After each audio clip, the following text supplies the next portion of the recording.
Hey there, mathematicians, and welcome to your unit of study path. We're so excited to learn with you today, and we're going to continue what you just did in your quiz by practicing together, and then after you'll get to practice on your own.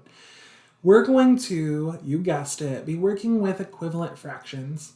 Since you just took a quiz that asked you questions about equivalent fractions, we're going to continue to build our understanding today.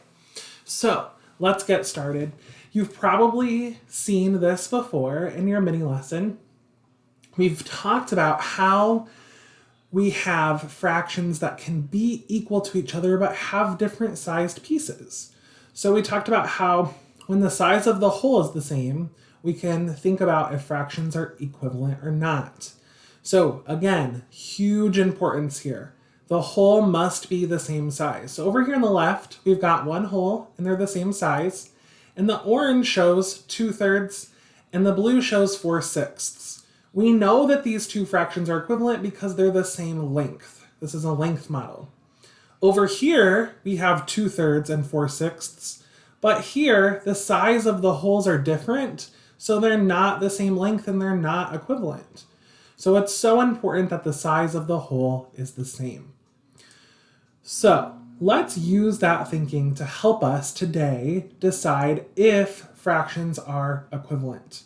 You're going to want to either open up Braining Camp side by side with this video, or you'll want to get out your fraction tiles to help you decide if some fractions are equivalent. You can also draw using a picture if you'd like, but you'll need to work alongside me today.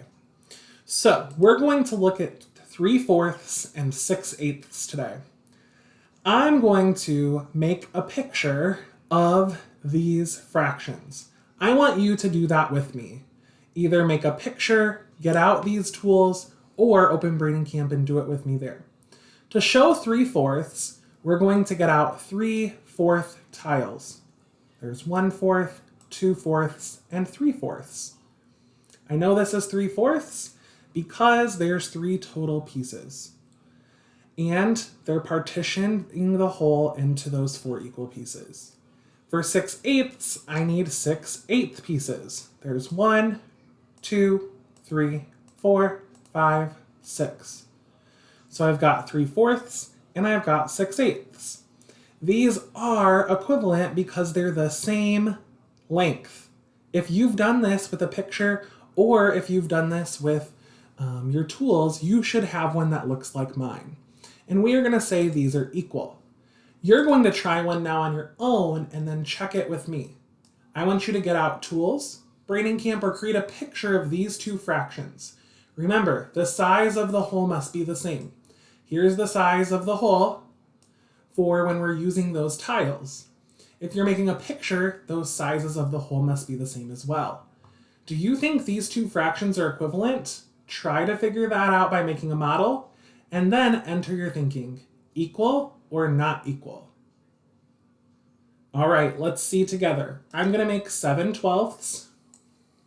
1, 2, 3, 4, 5, 6, 7. Then I'm making 2/3, 1, and 2. Here we can see these fractions are not equal. So we can put the not equal sign, and it looks like this, not equal. Because 2/3 is actually bigger than 7/12, and we can see that because 2/3 is longer than 7/12. If you got that correct, awesome job. If not, look back at your picture and see what you need to change to get the correct answer in the future. Another thing we can do as mathematicians is use a number line to help us decide if fractions are equivalent. We can use number lines by starting with 0 and ending with 1 if it's a fraction less than 1, but sometimes we might need to go more than 1 if we're comparing mixed numbers or improper fractions. But we can make eighths on a number line and it would look something like this. So we have 0 and 1 and we partitioned it into 8 equal pieces. So if you were to do that on your desk, you would put a line down the middle. That would be 4/8 or 1/2. Then cut those in half to make fourths, and then cut all of those pieces in half to make eighths. And you would have a number line that goes from 0 to 1, and is partitioned into eighths.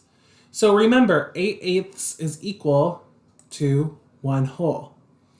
So we can mark where 4/8 is, and then we can make another number line right below and partition it into twelfths. So I'm going to show you what twelfths would look like. I can partition into thirds, partition those in half to make sixths, and partition those in half to make twelfths, and now I have 6/12. I didn't move where I marked my fraction, and it's still pointing right at 6/12.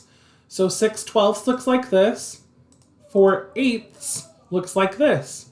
I didn't move this pointer, so these are equivalent because they point to the same position on a number line.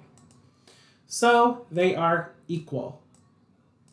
Now I want you to try. If you want to use a number line, you can do that.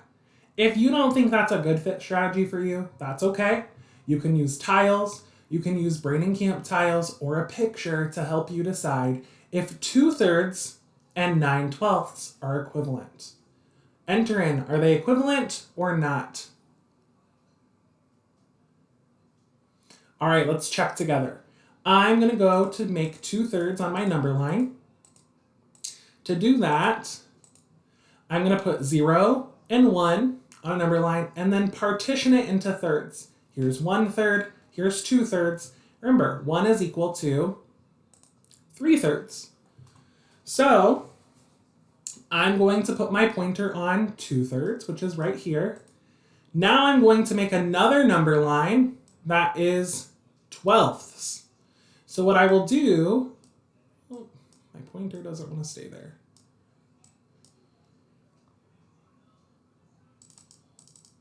We'll move it to 2/3. All right. Here we go, 2/3. And now we're going to show twelfths. So we're going to partition these thirds in half to make sixths, just like this. And then partition each of these sixths in half to make twelfths, which looks like this. So now it's pointing at 8/12, but the fraction that I wanted to see if it was equivalent to is 9/12, and it's over here. If I move it to 9/12, it is no longer pointing at the same position on the number line. So 2/3 would be equal to 8/12, but it is not equal to 9/12. If you put not equal, you are correct. If not, you want to think about your strategy and make changes so that you can figure out if it's equivalent or not next time. Great thinking today. I'm so proud of you for using number lines, using tools, using Braining-Camp or pictures to help you decide if fractions are equivalent. The main important thing here is that the size of those holes must be the same, and to decide if they're equivalent, they must be the same length or the same size. So as you work today, you're going to have two different options for how to solve and decide if two fractions are equivalent. Those choices will be on the next page, so after watching this video and answering the questions, scroll down, click next, and you will see those options in another video from me. See you soon, everyone.